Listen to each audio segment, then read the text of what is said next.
All here. Should I start again? Recording in progress. Go right ahead, Jean. Thanks. Welcome, everyone. We're so glad you're all here. Please feel free to take the poll while we get underway here.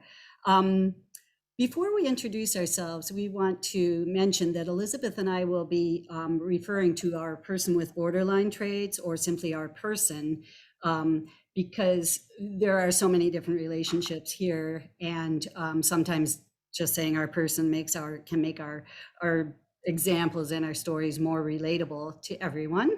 Elizabeth will always sometimes be talking about experiences with her daughter. If any of you are submitting questions or comments to the chat, you can feel free to refer to your partner or your teenager or your mother or your brother, or simply your person, whichever you prefer. Can we have both? If I just saw the flash that I'm highlighted, but can Jean and Elizabeth always be on the screen together, please? Yeah, I don't, there you go. Thank you. Is that, Yeah, is I that don't know. possible? It seems like I can't, I'm trying to, Tina, do you know how to spotlight both? It's like when I spotlight one, there we go, add spotlight. Perfect, thank you. Is we're both on now? Yep. Cool. Okay, thank you. So yeah, feel free to either refer to your, your specific relationship or just say your person. I'm Jean Fox, and my person was diagnosed with borderline personality disorder 5 years ago in January 2017. After many long, frustrating years of getting help that seemed to be missing the mark. About a year after the diagnosis, so that's 4 years ago, I took the Family Connections course for the first time. And then I nervously decided to take the leader training. And like many leaders, I wanted to do that because I feel that the skills are so valuable, and I really eagerly want to share them with other people. And also for the healthy, selfish reason that as a leader, I am constantly reviewing and practicing the concepts and the skills. So here we are tonight, appreciating the opportunity to practice and review again. Elizabeth. Hi, I'm Elizabeth St. Clair. I am a lifelong fixer of other people's problems. And the skill of radical acceptance, which I first encountered in Family Connections in 2017, has really improved my life. Because now, when faced with a problem, I ask myself, is it my job to fix this problem? And if the answer is no, then I just don't even go there. I turn to other Family Connection skills rather than trying to fix it. I became a leader in 2018, and together, Jean and I have led 6 Family Connections classes. Tonight's program, or today's program, depending on wherever you are, is going to be a really quick review of the major concepts in Module 6, which is really focused on collaborative problem solving. After we go through a few slides and review those concepts, we'll take some brief questions. So if you have any questions, put them in the chat feature. I think while we're doing the presentation, the chat will be turned off. So Actually, pardon me, it's going to be on. It's just that everyone cannot see the. I see. Okay. All right. Actually, if I could make a request, if you have a specific question, to send it in the Q&A. So then we'll have it, and they can also send it in the chat, but preferably the Q&A. Okay. Got that. The Q&A on the bottom of your Zoom screen is a little to the right of where the chat function is. You'll see it there. And I wanted to remind everyone that that the question should be about the material. We cannot address personal situations. Thank you. Is that right, Tina? Okay. Thank you. And we want to be right there in the trenches with you. So we hope to spend the last part of the program working together with one or two of you on a problem. So if you have a problem that you're willing to work on, you can also put that in the chat feature. Or should it be Q&A, Doreen? I would prefer them that if they do have a specific problem that they're willing to kind of let Elizabeth and Jean workshop. If they do send it in the Q&A, I think that's going to be Q&A. Okay, so basically everything should go in the Q&A, right? Yes, because we will be turning off the chat. That's Okay, the got other it. thing. Oh. Yeah, I don't want to miss it. Yeah. Okay. So the Q&A feature is what we're going to use. We would be really, really excited if somebody wanted to do a role play. You can play your person, and we'll try to play you and think of ways that whatever problem you're facing might be handled. So in the Q&A, just let us know if you're willing to do a role play, either on screen with us or just with your audio if you don't want to appear on screen, or if you just want to talk it through. Whatever works for you, we will be really, really happy to work with you on a particular problem. Okay, so now we're going to look at our poll. Yeah, can we have those poll results, Tina? Okay, so when people participated in a Family Connections class, most of the people are past year, 54%. Then it diminishes 1 to 3 years, 27%, more than 3 years. Okay, that's very interesting to me. And we celebrate that all of you are choosing to attend this program and continuing building your skills. It's as we always like to point out in our classes, the 12-week course is really just an introduction to the Family Connections skills, concepts. So we're really excited about the Alumni Institute and the expansion of so many ongoing opportunities for review and practice for all of us. So we hope you'll keep an eye on that programming, which is basically 2 programs per month. And then every other month, there's an additional webinar. And remember, there's also the Alumni Facebook group. If anyone has questions about the Alumni Institute, you could throw that in the Q&A as well, if there's something that can be clarified there. Have you ever tried a Dear Man? Yes, and it helped. 57 whopping %. That is cool. And then yes, and it did not help. So that we're all here to review how to make Dear Man more effective. Do I have the power to scroll this? Yes. And I'm thinking about it. Perfect. Welcome. Here, we're going to work on that. And what's a Dear Man? So you're about to find out tonight. If you missed that program or you want to hear more about it, we're going to spend quite a bit of time on Dear Man tonight. And then your favorite Family Connections skill. It looks like Dear Man got not quite so many votes. So maybe after tonight, maybe that will change. And I too am a big fan of validation. So this is interesting proportions here. Pretty well mixed up. Interesting. Okay. So, Elizabeth. So Family Connections, it builds from Module 1 going up through Module 6. In Module 1, we learned some basic facts about BPD. We learned about the transactional model of relationships. We explored how we can be more effective in our relationships by getting out of that cycle of, inaccurate expression. Go back, Jean. Inaccurate expression and invalidating response. We also, started talking about why balancing our own needs with the needs of others is really important to our own well-being. In Module 3, we started to look at what makes a relationship, what makes an environment validating, as well as, we talked about tools for relationship mindfulness, for paying attention to what is happening in our relationship.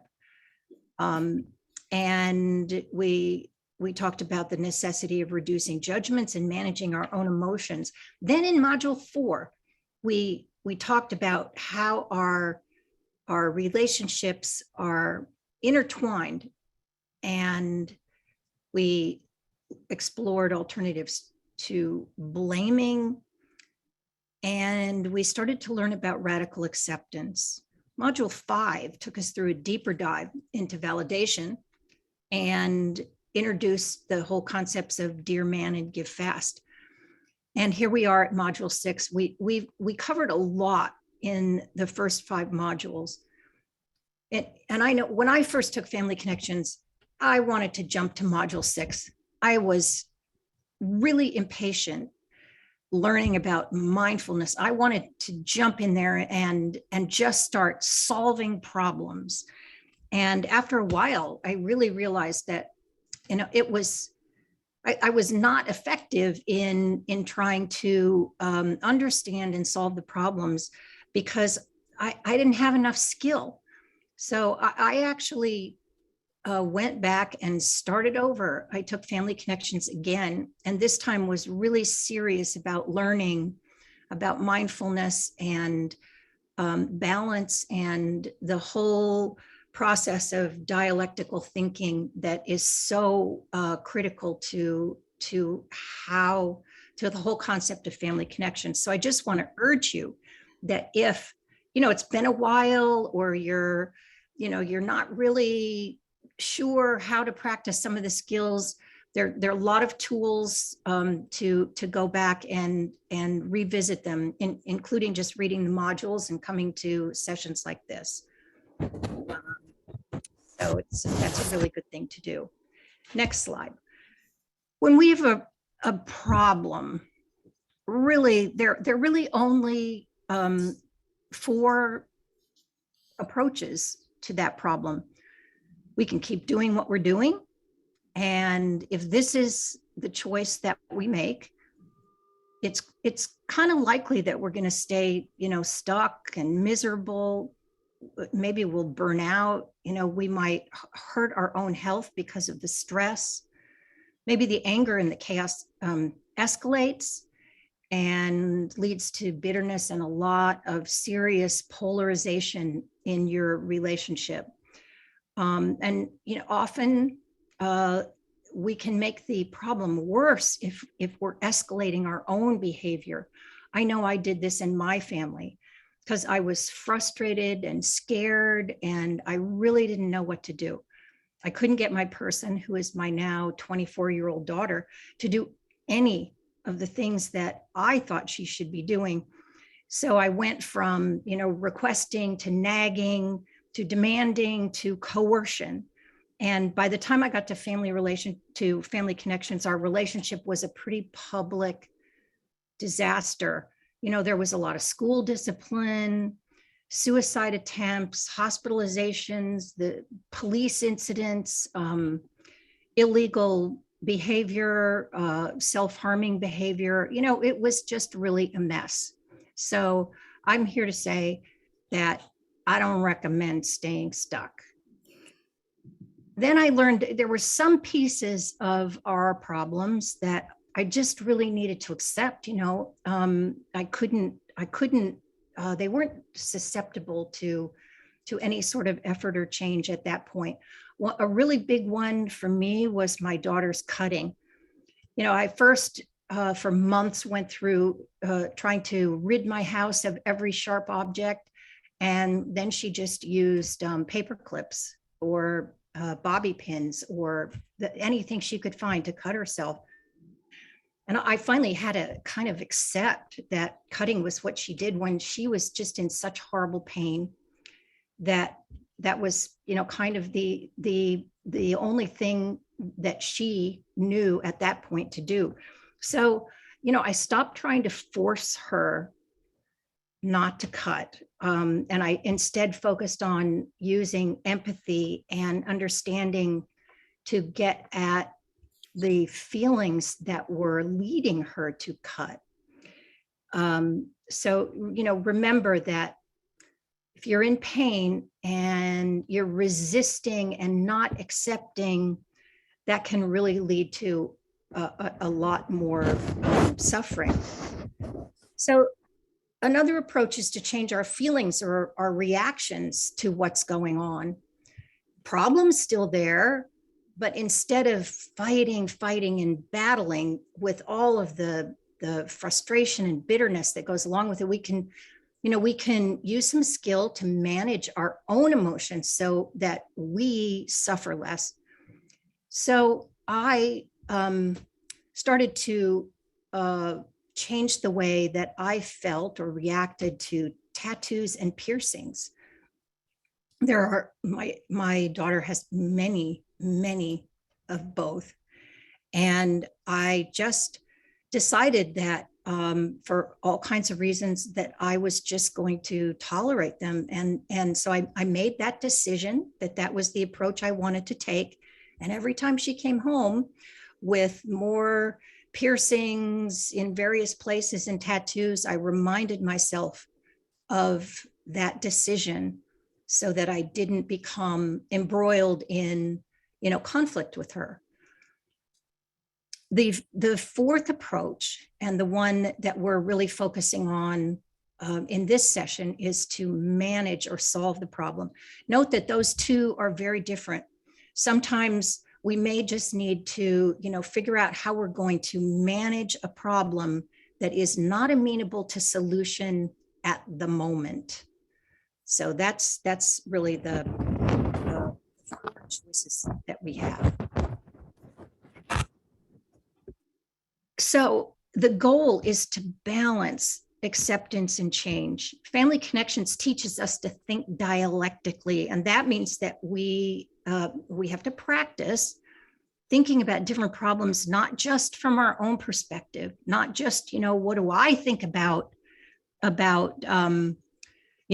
tattoos or piercings, but to really try to reconcile my feelings about them with my person's feelings about them. And those can be contradictory, but if we want to change something, we first have to accept that it is the way that it is. So the sort of classic example is you can't put out a fire if you're not accepting that the fire actually exists. So we have to balance our desire for change with the need to accept. We have to manage our own emotions and practice a lot of mindfulness. We might need to accept, that our person has very, very different desires and feelings and wants around whatever the issue is, and try to think of what it is like to be them.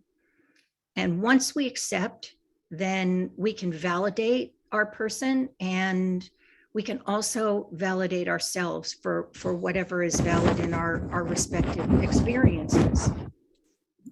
Elizabeth, watch your notes on the speaker there. Okay, the dialectic of acceptance and change, again, is woven throughout Module 6 and collaborative problem solving. So.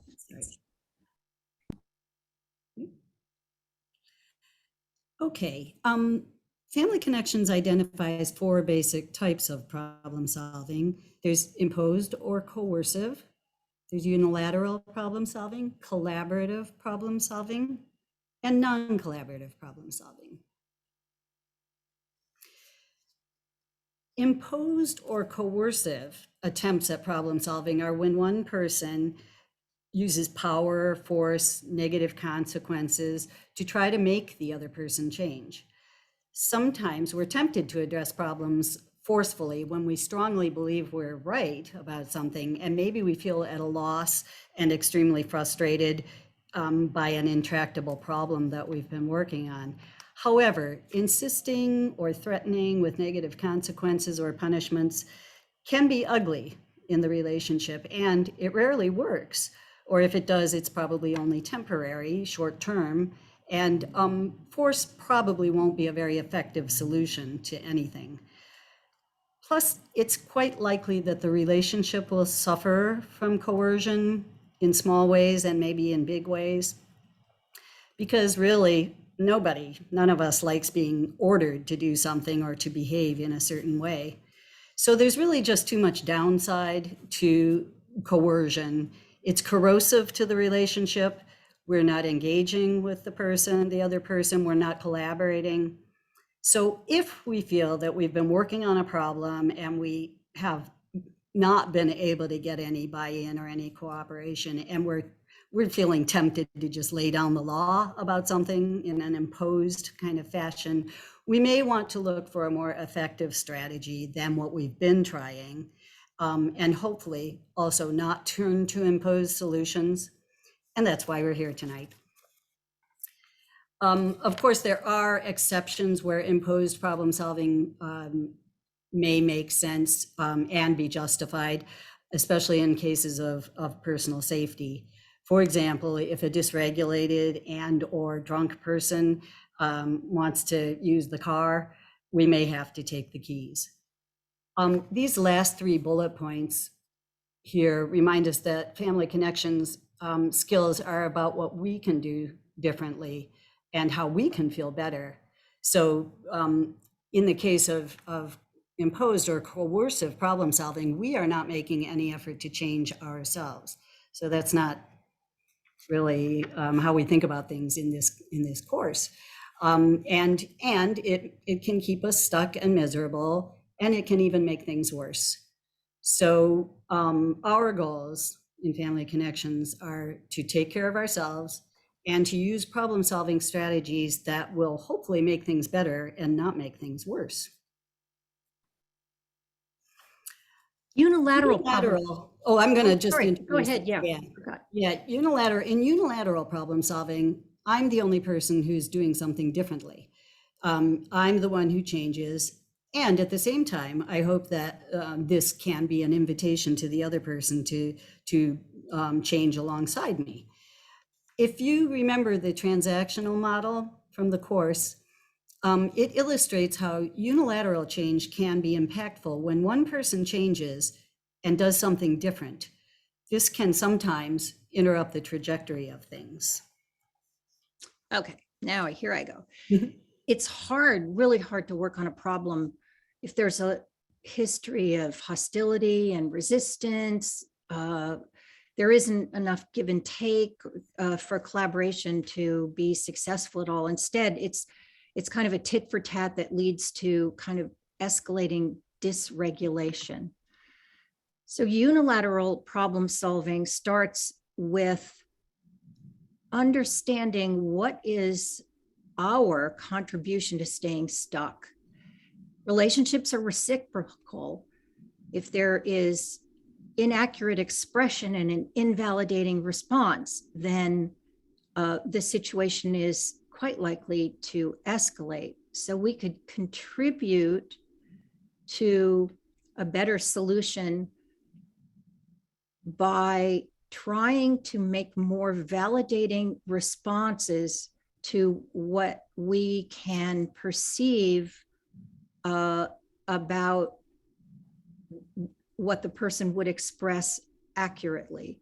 So if they go around in a rage all the time, if you remember, that might be a secondary emotion. Their primary emotion might be something quite different.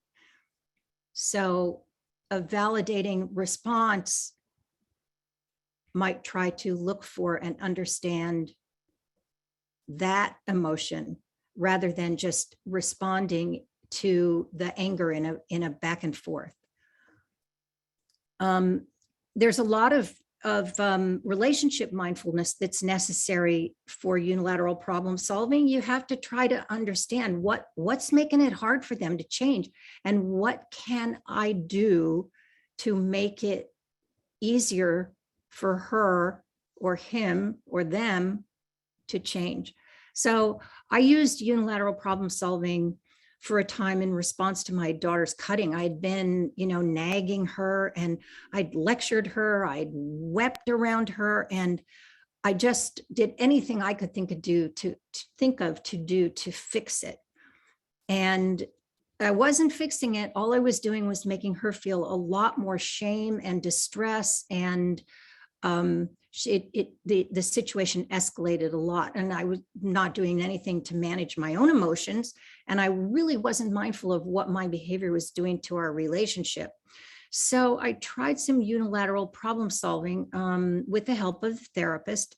I learned to change my response to her behavior.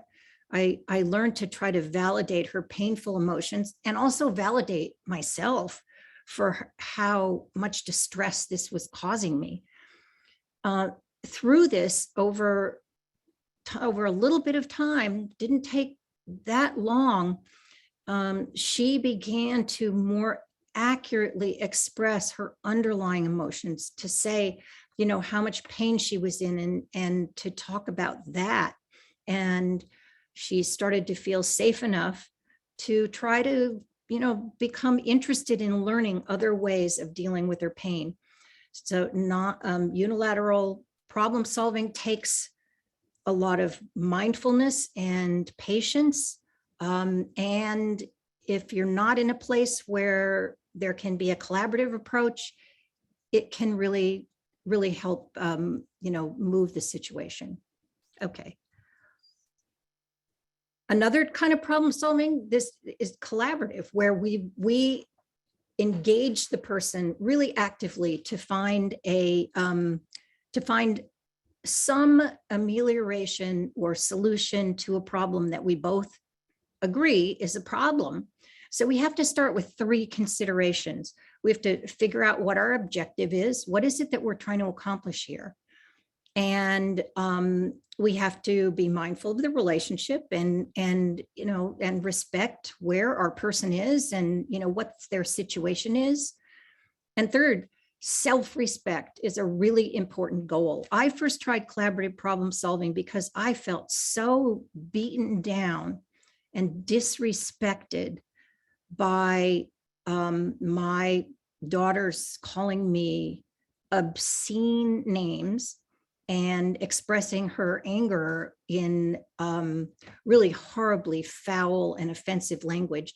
So, changing this was really important to my self-respect, and so this was a problem I really needed to have her collaboration on.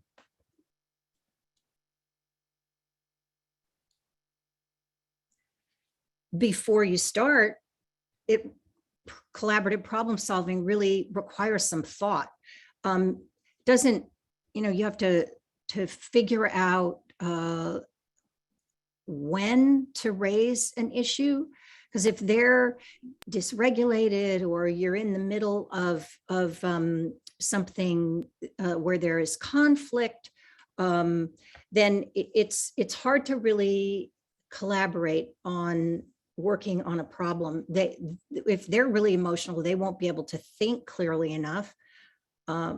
So we have to figure out where on our list of priorities does this thing we want to work on, where does this problem fall? Realistically, we can really only work on 1 or 2 things at a time. And it doesn't have to be like the biggest problem that you have. It can be just a problem where there is a genuine limit for you. It's really something that for those 3 things that we're balancing, our objective, relationship mindfulness, and our own self-respect. For those reasons, this is a problem that has some important value in the relationship. Of course, safety is always a big priority. I did tried some problem solving around my daughter's really horribly chaotic and messy room, and it didn't really work. First, she didn't think of it as a problem, and I came to realize that she used to say, just say, well, why do you care what my room is like? And I finally decided, she had a point, that it was her space, her room, And so, for about 3 years, I think I didn't go in her room. I did have a limit around food and dirty dishes in her room for, I think obvious reasons. And so instead of working on, you've got to clean your room, I just started with the dishes and the food in the room. So it's important to think about, whether our person is capable of making the change that they want. And that requires us to use our wise mind and not be impulsive about, about trying to get them to collaborate on change that, that they can't do or they don't want to do. So we really have to look for common ground. And this brings us to Dear Man, which is a very important DBT and family connections tool for collaborative problem solving. Dear Man is when I want something from you. And so a good way to begin to approach it is what is it that I want exactly? The dear portion is what we do, and the man portion is how we do it. So the D, we describe the situation using facts. We want this to be just facts. So one way of identifying facts is what did I actually physically see, hear, or even physically touch? For example, last night you pushed me. It's just a way of observing what the facts are. And we want to avoid ascribing motive or intention to their behavior. So it's not, you bumped into me in the hall last night on purpose. Or for example, you may not care about the messy garage, but I do. So not making assumptions. It may have felt like they pushed you on purpose. Let's leave that out. It's not necessarily a fact. We don't know if the person cares about the messy garage or not. It would be the way we would describe the situation is the garage is really a mess. So it's generally more effective to skip the assumptions about their feelings or motives or intentions. In express, we are expressing feelings and opinions. This is the way I'm feeling and experiencing, what I'm feeling and experiencing in relation to this problem. And it can be a good idea to identify our primary emotions rather than secondary emotions. So for example, since anger is often a secondary emotion, it can be good to look for what's underneath the anger. Am I scared? Am I frustrated? Am I sad? And share those feelings. The A is ask or assert. We're asking for what we want. We want to keep all of these elements, we want to keep them short, 1 or 2 sentences. And the ask needs to, as Elizabeth was saying, it needs to be something that our person realistically has the capacity to do at this time. Not what we think they should be able to do, but under their current circumstances, do they have the capacity to meet that request? And then R for reinforce, what's in it for the other person? This is the buy-in. What's in it for them and for me? And why would they be interested and willing to collaborate? And then the MAN, which is how we're going to do this. We're doing this mindfully, keeping our focus. I really like the John Kabat-Zinn quote that says, mindfulness is awareness that arises through paying attention on purpose in the present moment, non-judgmentally. Paying attention on purpose in the present moment, non-judgmentally. We want to appear confident in our voice, tone, and manner, and using positive body language, and negotiate be willing to give and get. We want to be flexible, give and take. We can ask what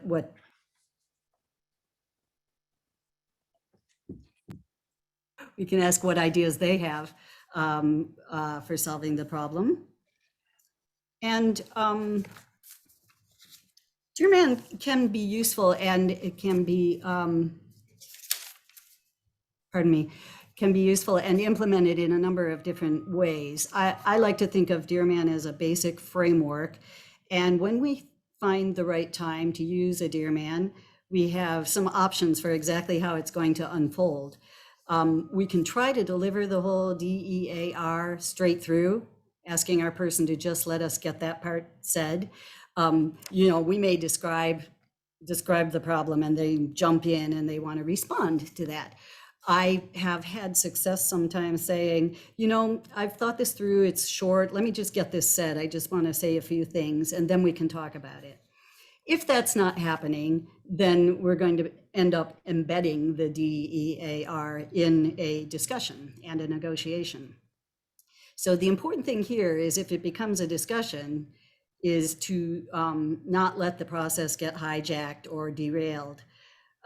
So we want to make sure we get all of our elements said, and hence the need for quite a bit of focus when we're trying to use a Dear Man and manage our emotions so that we're able to stay focused. Also, I've had the experience several times where I just working on a Dear Man, developing it and revising it and thinking about it, gave me new clarity about my needs and my feelings about a problem. And then I was prepared to express myself more clearly and more assertively about the problem, even if I ended up not actually sharing the entire Dear Man. Sometimes the exercise of working through the problem and what are my needs and my feelings and my ask can make us more ready to talk about that problem, even if we don't concretely use a Dear Man process with our person. Remember that our Dear Man doesn't have to be perfect. And remember that collaborative problem solving may take time, and we will probably need to be a broken record on it. We may deliver this Dear Man and walk away, and a few days later kind of bring it up again and hold fast to our bullet points. And always we don't want to be using threats and judgments and punishments. This is collaborative. It's not coercive. If we're attempting to share a Dear Man and things really are not going well, maybe we can at least find a shared direction for now. So we might simply stop and say, okay, at least maybe we can agree that there is a problem that we could work on together, and just leave it there for today. Or we might stop and say something like, we're both pretty wound up right now. Maybe we can agree to revisit this another time. Maybe tomorrow afternoon after you get off your meeting, or how's like 3 o'clock tomorrow afternoon? Try to pin it down. Some general side benefits of Dear Man: it's really an opportunity to understand each other better by expressing ourselves clearly. We will be expressing ourselves clearly and accurately because we've prepared this in advance, and we will get new responses. We will learn new things from our person when we are expressing ourselves clearly and staying very focused on this process. It's also an opportunity to validate each other and act as a team, trying to solve a problem together rather than two people fighting. Working together to solve a problem can be very validating for both of us. And, well, we are showing that we respect them and we value their collaboration. And also, my accurate expression of my concerns and needs is a very self-validating exercise, accomplishment. Now, give and fast are how we keep the focus on the relationship when we do a Dear Man. So our skills in family connections are all about validation. And before we can validate, we really need to be managing our own emotions. So that's the mindfulness piece and the focus when we're doing this. We want to be gentle. be loving, kind, no attacks, threats, or judgments. This is someone I love, and I want the best for both of us. Honestly, genuinely. We want to be interested, listen to the other person, be present and mindful, and genuinely listening. Also, when we're genuinely listening, that will help us stay mindful in turn, and help us stay focused and ready to validate, which is the V. This is essential, of course, in general, and when problem solving in particular. Validate over and over, acknowledge the other person's feelings, wants, difficulties, and opinions. And an easy manner, this is, we want to manage our own emotions so we're not getting riled up, and we don't want to be too intense. Maybe we can find a way to use a little humor, or at least a little smile if possible. And then in general, we also can thank them for their patience and for listening to us. And then FAST is the fair, keep doing that, being fair to ourselves and to the other person, negotiating in good faith. They've got feelings, I've got feelings. I need to take care of myself, and I want to collaborate with this person. There are no apologies. I want what I want. I need what I need. I've thought this through. The sticking to my values is I'm not going to sell out. I'm going to be clear. This is something I've thought through carefully, and it is important to me. And then being truthful, genuine, honest. We don't lie or act helpless or exaggerate even. Exaggeration can be easy to fall into. We don't need to say blah, blah, blah, blah, blah, and this behavior is absolutely unacceptable. This may be true, but it's generally more effective to kind of tone it down a bit and not be hyperbolic. It's more like, this has been really hard for me. And we may be able to say, I know this has been hard for you too.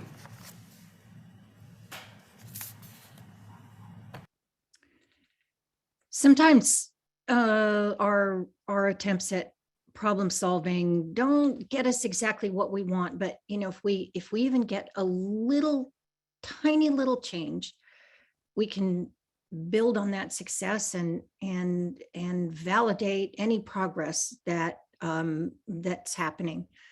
We might start small. I mean, for example, when my daughter was seemed like her only vocabulary was curse words, and every sentence had 4 of the F word in it, and she called me names. And so I started with a dear man with the objective of getting her to stop swearing when she spoke to me. Well, that didn't really work so well, because I don't think at that point she was actually capable of eliminating curse words from her language. I think it just would have required, I don't know how she would have been able to talk at that point. That was so habitual with her. So I tried a different dear man, a little foot in the door. I asked her to please avoid calling me one particular name. This name, which I don't have the nerve to say out loud myself, made me feel like I was a bull and she was just dropping a red cape in front of me. I became very dysregulated when she would call me that, and whatever was going on would then just lead to a lot of fighting and nothing positive. So I got my foot in the door with this one particularly offensive name. And I think she was kind of surprised, that I was asking for that, because she was very well aware that the cursing and name calling bothered me. And I think because I was starting with something that was very, discreet, just leave out that one name. She agreed to try it. And for the most part, I think there have only been a couple of times since I did this dear man that she's actually called me that particular thing. And I validated her a lot for making that effort and for recognizing that my self-respect really led me to ask her to stop that particular thing. So foot in the door, I didn't get a no from her when I tried the smaller, more discreet Dear Man. I got an okay, she would try.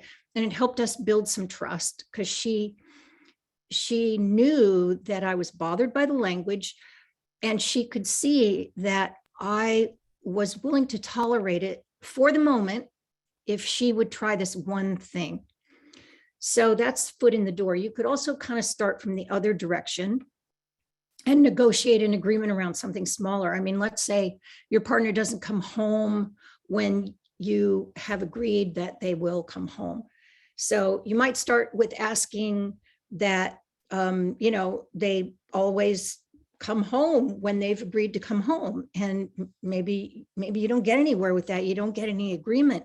So you could then scale back your initial request to something like, well, could you acknowledge that when you don't come home when we've agreed, that I actually worry a lot, and maybe then subsequently you could change your request to responding to a text, asking that they respond to a text from you if they don't come home on time, to let you know where they will be.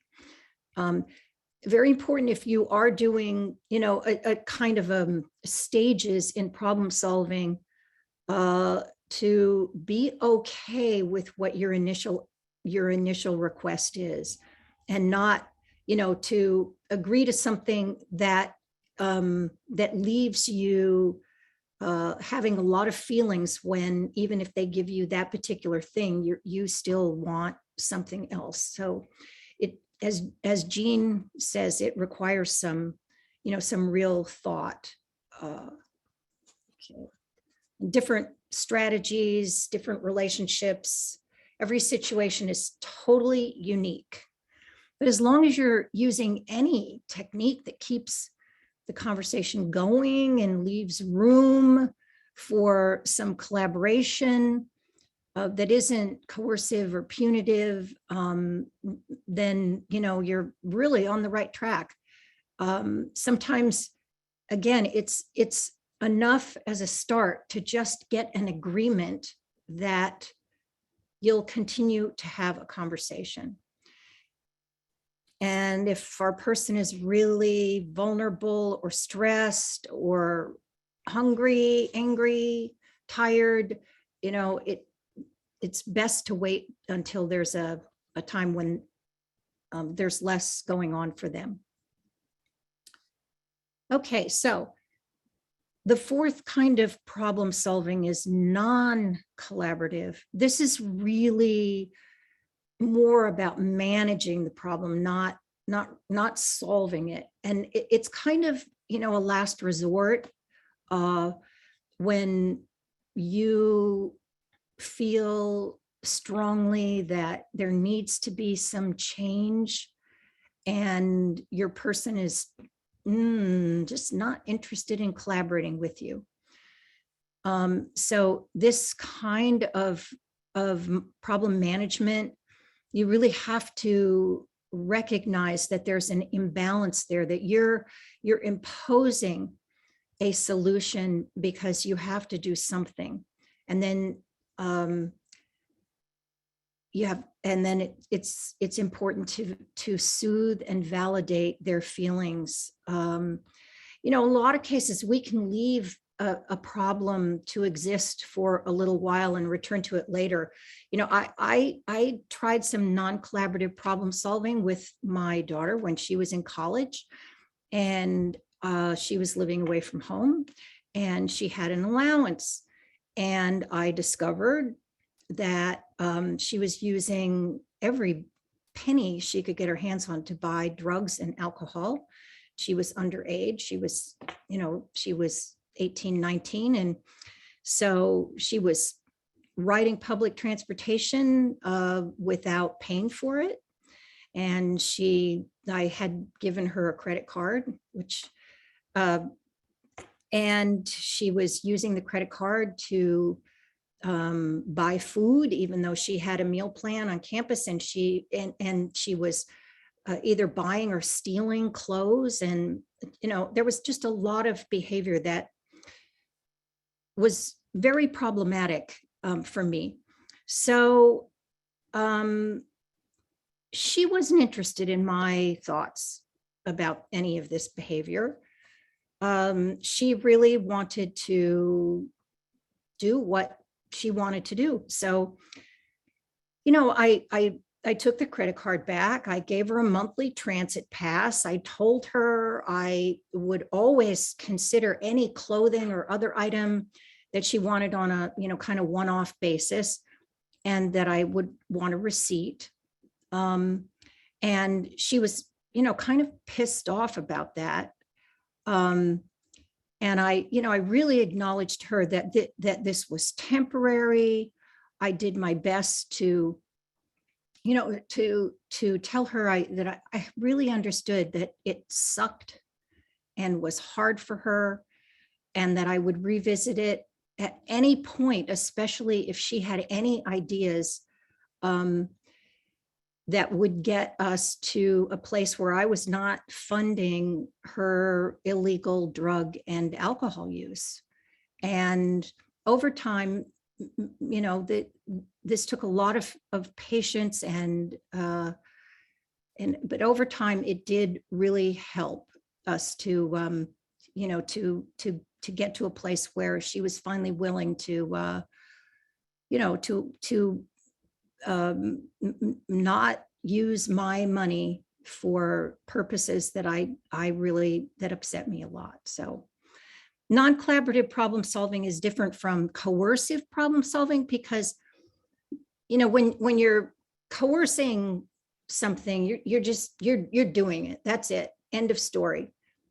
When non-collaborative problem solving is, it's temporary, and you're trying actually to get to a goal of more collaborative work on the problem. And this is an intermediate step to manage the problem until, until there's maybe more willingness to work together. When we use a non-collaborative approach, we really have to acknowledge that this is our solution. It's not something they're picking to do. This is us. We're imposing some change, and it's important to make it clear that it's for now. It's not permanent. We're always open to collaborating and to soothe and validate their feelings. It's really helpful to observe our maximum limit. And by that, what we mean is, we try to stretch, like, in the case of my daughter, I didn't yank her out of college. I didn't deprive her of all money. I tried really hard to figure out what would give me something of what I needed to manage what was going on. But this is not a scorched earth kind of effort. That's it? That's it for me. Yeah. Okay. So when problem solving and problem management fail again and again with chronic challenging problems, we may need to go back to radical acceptance, which is profound and complete acceptance of what is for now. This, remember that radical acceptance doesn't need to be forever. Also remember that radical acceptance is not easy. It takes some work, and I think in terms of Marsha Linehan's description of turning the mind, I even think of it almost physically. We're gonna be tumbling into all our emotions, and then we will need to turn ourselves back to radical acceptance of that issue for now. Sometimes radical acceptance can relax things and open some space for change. We had a participant in a class recently who told a great story about being a nail biter. She was a chronic nail biter. She had tried all the remedies. She had tried them repeatedly. And at some point she said to herself, I'm gonna have to radically accept that I'm a nail biter and I may be biting my nails forever. And You muted again. sorry. After she shared that after a year, she noticed that she wasn't biting her nails anymore, which is a neat illustration of how sometimes when we take the focus and the pressure off of a problem, maybe things can relax a little and you know, open up a bit. And remembering always to return to self-validation, paying attention to identifying the need for self-validation. We can describe what happened and say to ourselves, anyone would feel that way when that happens. Describing our reaction to an event and identifying the primary emotions. Of course I'm scared when blah, blah, blah. So, and reminding ourselves that that reaction makes sense. State the self-validation clearly. And then attending to what is and not to what is not. This is not the person I thought I was with. This is not the mother I wanted. This is not what I hoped for my child. We want to remind ourselves that this is my partner, my child, my parent, my one I love, and this is our life as it is at this time. Listening mindfully and responding with respect, compassion, tolerance, and understanding, truly understanding how difficult their experience is, which brings us always to validation and the value and importance of validation in the relationship and how that can bring change. Letting go of focusing on difference or loss and participating in the relationship without the gaps of non-acceptance. When we are bogged down in those, you know, wishes that things were otherwise, that can make it very hard for us to notice and appreciate and celebrate the good things. We're in this for the long run, probably, and we want to be able to enjoy what there is to enjoy. If there is grief about things not being as we wish, that may need some attention. So, because grief can really interfere with our ability to enjoy what there is to enjoy. And remember, family connections is about hope through acceptance and change. So we've just covered the basic concepts in Module 6. Usually, when Jean and I do the class, this usually takes us 6 hours. So we've kind of raced through the most important concepts, and we want to thank you for showing up tonight, for talking with us, for working on building skills, for having that commitment to leading a skillful life. And your person is lucky to have you in their corner for sure. So we're gonna see, Doreen, do we have any questions about the module material? Yep. So one of the things is how this one's a hard question, and we may need to just answer it quickly. This is hard with the situation. I'll let you realize it. What do you do if you have PTSD that's connected to a specific past incident caused by the problem you're still trying to solve? I mean, I guess this person really, obviously it was a challenge before, and so now you're trying to solve it, but you yourself, I think this person's saying they have PTSD, basic. So it Yeah, says staying stuck has an additional meaning no matter how the legitimacy of your lesson tonight. So it's hard. yeah, yeah. Well, I guess the first thing that comes to mind is, I hope that the person who asked the question has a place where they can really work on that PTSD, and help to manage their own, their own emotions, so that um, if the behavior is still going on and you have PTSD, that can be really tough, because you can get pretty triggered by something happening. So, separate from the behavior with your person, um, it might be good to have a place or a person, another person not in that relationship, where you can really go with some of those feelings.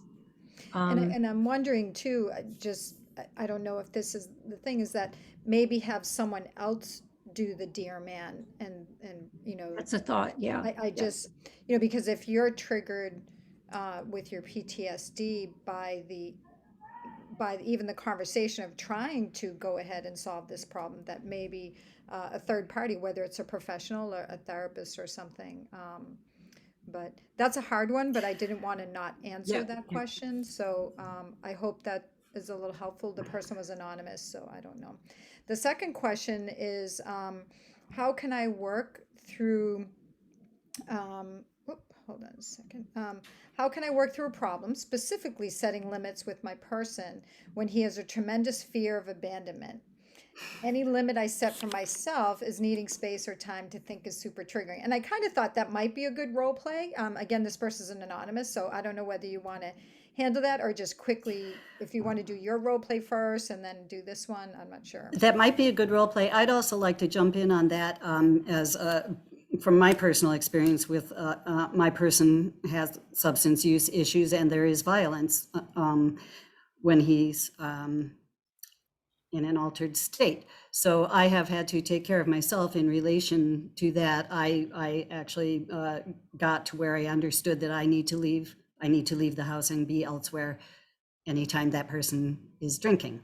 So what I was very deliberate about doing in those cases, say he comes in the door drunk, or say he starts drinking in the house, I know I need to leave. So I had my go bag ready to go. And I always would say, this is about my safety. I am not abandoning you. I will be back tomorrow morning. So we can be very, very clear and deliberate about that. So giving assurances is what you're trying. Exactly. I actually used the language. Mhm. He has some DBT, so I was able to, talk in terms of abandonment. He understood.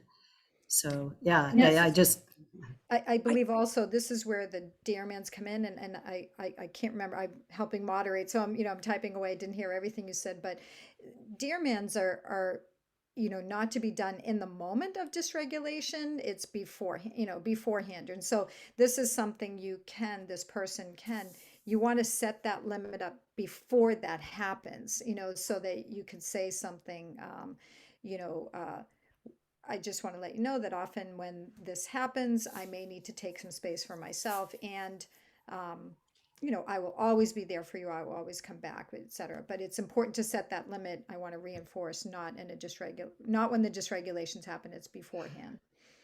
right. And then the next one is and then you can do your role play, and then see what more people come up with. And if anyone wants to, these are anonymous. So if you do want to role play, you need to change your name. You need to put your name in, or a name in, so that we can make you a panelist. So that you can actually go on camera and unmute yourself and then do the role play. But we can't do it when you're anonymous. So you'd have to switch, chat us when you're have a name on there, and we can do that. Anyway, last one is, how do you reconcile and make amends? And been there, done that, for prior foolish non-collaborative problem solving from years ago, which resurfaces to roadblock present day dear man. So I'm guessing that this family member has done a lot of maybe some non-collaborative, maybe coercive, like I'm Oh, not yeah. gonna let you do this. And so what do you do and make amends for that? Yeah, I did a lot of non-collaborative problem solving, my way or the highway kind of approach to what was going on. And it did make it worse. And when I was, deep into really beginning to think about changing my own behavior, I was open about that. I just said, look, I know that I've done a lot of things that have, really pissed you off and have made our conflicts worse. And I said, I'm sorry for using those approaches. I realize now that it just wasn't working for you or for me. And so I'm going to be trying some other things, and I hope that you'll work with me. And when I said that, the response was, yeah, right. Okay. Yeah. Like, yeah, I know you say these things. And she was partly right, because when we'd be in the thick of it, I couldn't hang on to the skills for a long, long time. I would just start to fight with her. So every time that would happen, I would say, okay, that did not go well, and I'm going to try again. So I like the phrase, can we rewind? Can we rewind and talk about that differently? Mhm. So, that was the only approach that I found that would work, with just to be really honest about what I was trying to do, which was to change my own behavior in these situations. And I agree. I've had to do it, and none of these things that we talk about. Hopefully, you learned it in Family Connections, and we're reinforcing it now. Is that this doesn't? Let me see if I can have my spotlight here.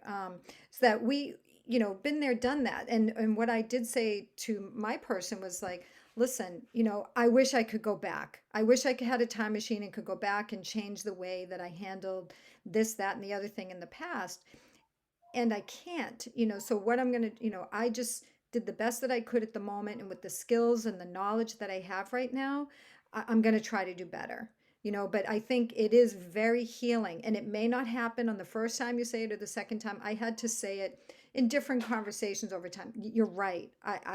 I wish I could go back. I wish I could change it. So, Yeah. and then, hopefully that helped that person. And why don't you do your role play? There's another one that we may use. Okay. Kenneth has a question, but why don't you do your example first? Yeah, why Okay. don't, So this is dealing with a lot of very bad name calling. So okay. so I so We're gonna use our own Jean and I names. are partners here. We're partners, and I'm the one who dysregulates a lot. Elizabeth, yesterday, after that incident that really upset you, you called me a fucking idiot and a bunch of worse names. Oh, I know. I'm really sorry. I feel awful about it, and I'm kind of ashamed of myself. But I can't help it. I mean, I'm just like I just explode cannonballs when I'm that upset. I can't do anything about it. Yeah, I know it feels uncontrollable. And to me, it feels abusive. It hurts me just to hear those words coming out of your mouth. Well, why do you take it personally? Don't make it about you. It's really not about you. So, you make everything about you and how it affects you. I have told you a million times that I cannot help it. So what do you expect me to do? Are you willing to try something that might help us both? Ugh. I do get that you feel you can't control it. What if, when I start to feel attacked, I give you a signal, maybe a, timeout, or give me 5, a signal that says I'm gonna step away for 5 minutes.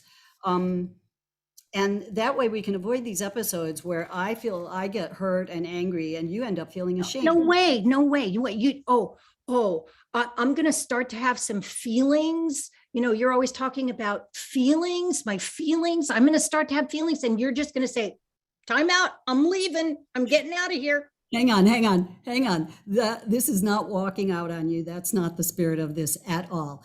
I'm just stepping away briefly so we can kind of reset and try again. But you're always the person who pisses me off. You're the one who gets me going. So what? You do something, you're going to get me going, then you're just going to take off. How does that help me? I know I do stuff that pisses you off. And I really want to work on our problems and figure out a way we can have a better relationship. At the same time, I just can't let myself feel abused. And these episodes are corrosive for both of us, really. Do you think we can find some way to just stop and step away when we feel a conflict starting like that? I want to be the one who leaves. Okay. So how would that work? You would give me a signal of some sort? Well, I don't know, I guess. Or you could give me a signal, but Okay. but I want to be the one who leaves. Okay, that could work. Shall we give it a shot? And so the signal, let's agree that the signal is timeout, and then you're gonna step away, and we'll come back together in 5 minutes and see if we can talk, Well, I don't think it'll work, but if you're so, interested in doing this, I don't know, I'll give it a try. That's great. Let's give it a try. Okay. We meant to ask you to keep an ear out for the DEAR. So we have a little slide that pulls that out. Oops, hang on. So someone just wrote in the chat that, my husband would be ashamed to be called out in this way. And I think that these are just guidelines. You may have to soften it, depend on your person. I know when Jean said in the beginning, it feels abusive to me. I know my daughter she probably would have walked out at that. You're calling me abusive and this and that. So certainly, your person, you may need to reframe it. What I did with my person was I said, it's really hard for me when people swear at me. So I didn't even say it was about them. I just said, it's really hard for me. I lose focus on the conversation and it's really hard. And me, I always want to go ahead and finish a conversation. So just wanted to know if you end up swearing at me, I'm just going to ask, give you a warning, and then hopefully we can, take a break, because I always want to finish the conversation. So if you think that your person can't handle such directness, you just soften it however you can. Yeah. That's exactly a really good point, Doreen, because a lot of people might experience it as maybe a little bit judgmental to hear the word abusive. So Yep. And that also brings us to the value of organizing our thoughts in advance, writing it out. I often have written out a dear man, and then I sleep on it, and I come back to it the next day, and I realize that's not the best way to say that, or I need to, tweak something. So yeah, we know our person, and we know what kind of language is going to work. The main idea is to get the basic, try to stay with the facts, speak from our actual feelings, but toning it down as needed, so that they can hear. And yeah. Those are great. Thank you. And so could you do a dear man for someone? Sure. we can try to play it out ourselves. So this person says that that their person will wake them up in their sleep, and their wife will start raging at them. It's very frightening, and it scares their dogs. They run under the bed. So could you come up with a Wait, let's understand. I need to understand the situation a little better. So the two people sleeping, and I don't know if the wife is sleeping. but when she wakes up, she is very dysregulated, and Or they're How do I sleeping. use dear man to get my wife from raging on me while I am sleeping? It is Oh, very I see. Okay. frightening. So he was for asleep, him, and and it she's also, yeah. or her. I think it's a him. It scares my dogs, and they run under the bed. So it scares him and the dogs. okay. So the first thing, the deer, just simple description. Last night at 3 a.m., I was sleeping, and you started to talk to me in a loud voice, and it woke me up and scared the dogs. Is that There's your D. there's your D. For So the E, yeah, let's talk about, Elizabeth, when we do the role play, who should be whom? Because that might impact the E. okay, I can be, you can be the You be wife. the dysregulating. Oh, You can be the wife, and I'll be the person trying to do the dear man. well, sure. I Okay. think you're better at raging than I am. Oh yeah. I'll give it a shot. I'll give it Okay. a shot. Okay, so the you talked Yeah. to us about the express and your feelings. I just want to say, Jean, last night, when Well, hang on. Are we going to work through the DEAR before we do the role play? Let's because Let's that's the try way it. the person would be. Well, if this Okay. person wants to do a dear man, this person should work through the DEAR first, right? Or do you want to just jump into Yeah, the role play? let's just jump into it since we're, Okay, we don't have so watching much our time. time. So, okay, so last night, when I was sleeping, and it was 3 a.m. and you started trying to talk to me, I guess, but in a Well, loud. hang on. Yeah. What are you talking about? I came in, I wanted to talk to you. Yeah, and it woke me up, and now here's the E. I feel sleep deprived if I wake up, if I don't sleep through the night, and then it's hard for me to go to work. Well, sorry. Yeah, I know it is. It's I got these feelings. I gotta talk to you. I'm upset. I'm sorry. yeah. I'm wondering if you would be willing to wait instead of 3 a.m., maybe wait until 5 or 6 a.m. Then I would have slept through the night. You think And I can that control way- that? That way we could have, a conversation where I would be able to listen to you more and try to better understand what you're feeling. As it is, it's hard for me when I just, I'm woken up in the middle of I the don't night. see how, well, when I need to talk, I need to talk. What am I supposed to do at 3 o'clock when I need to talk to you? Well, would you be willing? Could we talk about some other things you might do? Would you be willing Sure. What to do just you mean? Like, brainstorm? what do you mean? I don't know. I'm thinking of some things. I don't know what would appeal to you. Maybe you could take a walk, or Go out in the middle of the night and take a walk. go out and sit in the backyard. Well, I've already been watching TV for 3 hours and I'm really, really upset and I just need somebody to talk to. Yeah, No. I get that. I know, and I know how important it is to you when you're really upset to have someone to talk to. And, Yeah, I'm exactly. just really wanting to know if you're willing to kind of factor in, my need to get Okay. 5 Yeah. or 6 hours of uninterrupted sleep so Yeah, I can work. Yeah, I get that. And I just don't know what I'm gonna do. Yeah. Okay. Can we think about it and maybe talk about it again? Well, yeah, I don't know what there is to talk about, but I get it that you need some sleep, but I just I don't know what I'm supposed to do.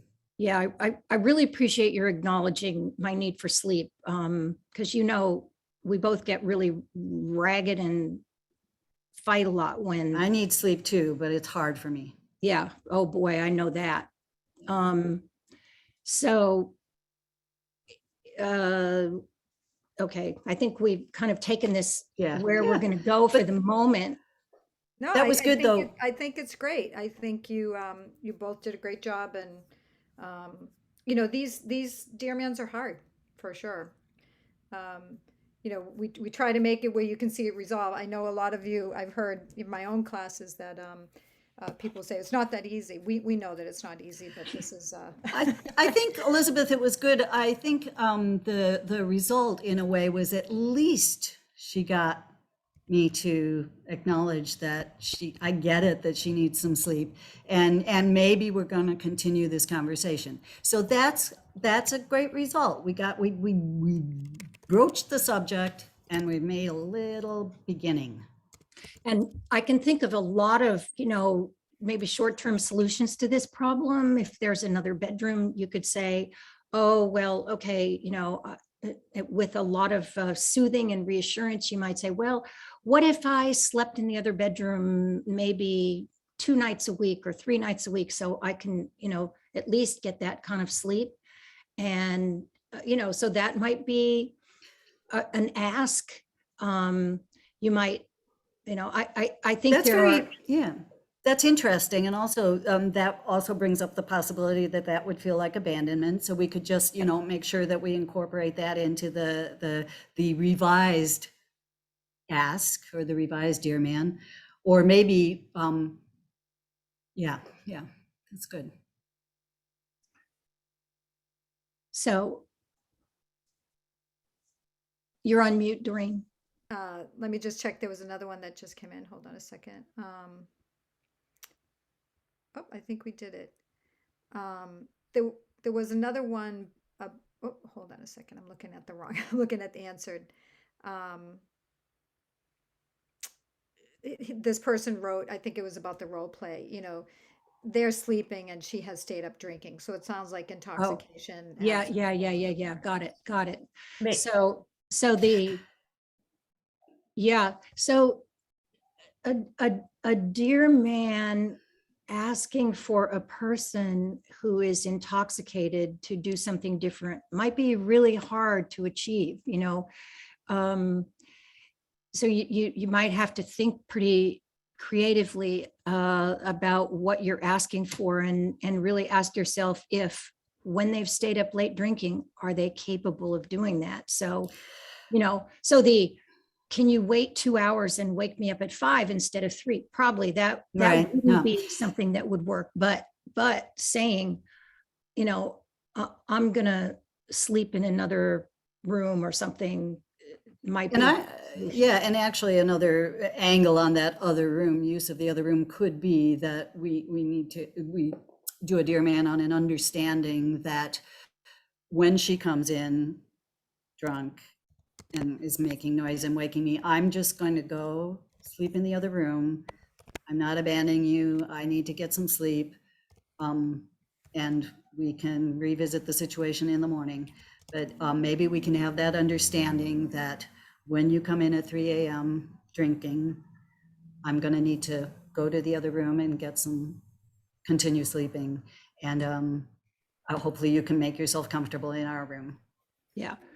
I mean, it's very hard with alcohol, and because that's not the moment when, when they're likely to have, they're not likely to be in wise mind. Let's kind of put it that way. Well, not only that, this is a problem that we can't collaboratively problem solve addiction. And Yeah, That's true. addiction adds so much harder. I don't see any other questions, but there was one open earlier if we just want to try it, or if you just want to try it. So this person uses a wheelchair. I tried to get more information and they didn't answer, but and they're anonymous. But basically, I think they have to use a wheelchair for their health issues. And there's a nicer wheelchair that doesn't work reliably, and there's another uglier older one that is easier to maneuver. So I'm assuming they have to use the uglier, this is the family member has to use this uglier wheelchair that works well, but when they're out with their relative, they don't like it, and so then they start to make a big scene. I'm assuming So, Doesn't like how I look when I use it. Nobody's pushing me. She's doing it on her own, but she just doesn't like to be with the person with BP doesn't like to be with their relative when they're in this ugly wheelchair, even though they're doing it. So, um, mhm, they we could just, do that. Yeah. Um, So you know what but might be the good. question was, how do you use, what's the difference? Where is radical acceptance and where is problem solving? Because, Okay. Yeah. and I, Right. So before we can radically accept something, we sort of have to understand it a little bit. Or so I think the place where I would start is really asking some curious questions of the person about what is it that makes the person prefer one wheelchair over another, and is it in certain situations but not others? What well, the crummy, we know that the crummy wheelchair works better, and she has to be in the crummy wheelchair when Right. she goes out. And we know that our dysregulating person does not like that ugly wheelchair. So and to we me, can the curious sometimes add question in would that be, they don't think they even need it. I think that could be oh, part of even, they might not even need the ugly wheelchair. So, but I like the idea of curious questions, Elizabeth. So maybe the questions are more like, you know, I'd like to understand this better. Is it that you dislike this wheelchair, or you would rather not see me in any wheelchair? You know, that's one question we could Right. ask. Is Um, it, are you, does the person have feelings? I'm thinking maybe embarrassment Yeah. being with someone in a wheelchair. Like what is it that the person, what's their experience? Mhm. So you could validate what's valid in their experience. I can And understand how you would feel uncomfortable with me in this ugly wheelchair. I get that. I'm role playing it a little here. yeah, Um, yeah, validating that feeling of embarrassment, perhaps. Um, so if we can get more information about what it is, yeah. yeah. The more the more on target your dear man could be. So maybe the D would be something. So let's assume we've tried to explore it. The D might be something like, yesterday we went out and I was in the ugly wheelchair, and I noticed that you really didn't like it, and the afternoon was very difficult. Um, and then you'd say an E would be something like, I really find it helpful to use this particular wheelchair for all the reasons that we've talked about, and I really feel like I want to use that wheelchair if I can. And so the assert would be, is there a compromise we could come to here, where there are maybe times when we're together, I'll use the nicer wheelchair that doesn't bother you as much. If you're willing to push it, because it doesn't work as well. If you're willing to push it, and I'll use the ugly wheelchair when I'm by myself. And that way, when we're together, we're not like constantly kind of picking at each other because of this wheelchair issue. We can really enjoy the time that we spend together. So Jean and Elizabeth, I'm looking at the time. Oh and my it's goodness. actually 9:29. 29. And we just wanted to thank you so much for presenting Module 6. This has been wonderful. We're getting lots of great comments in the chat. We have a minute. Are there any words that you have, parting words that you want people to know? Hang in there. Yeah, keep practicing and self-validating. Yeah. And this stuff is hard. And that's why we're expanding the invitations to everyone to continue reviewing and practicing. Yeah, absolutely. We will be sending out this recording, and it will be you will be able to watch it on demand. So look for that in your inbox in a couple of days. And again, thank you so much. Thank you for having us. Participating And thank you all for Thank you. being here. We look forward Yes. to seeing you at another Family Connections Alumni Institute webinar Thank you. soon. Okay. Thank you so Take much. care. Thank Bye, you. everybody. Thanks. Bye, everyone.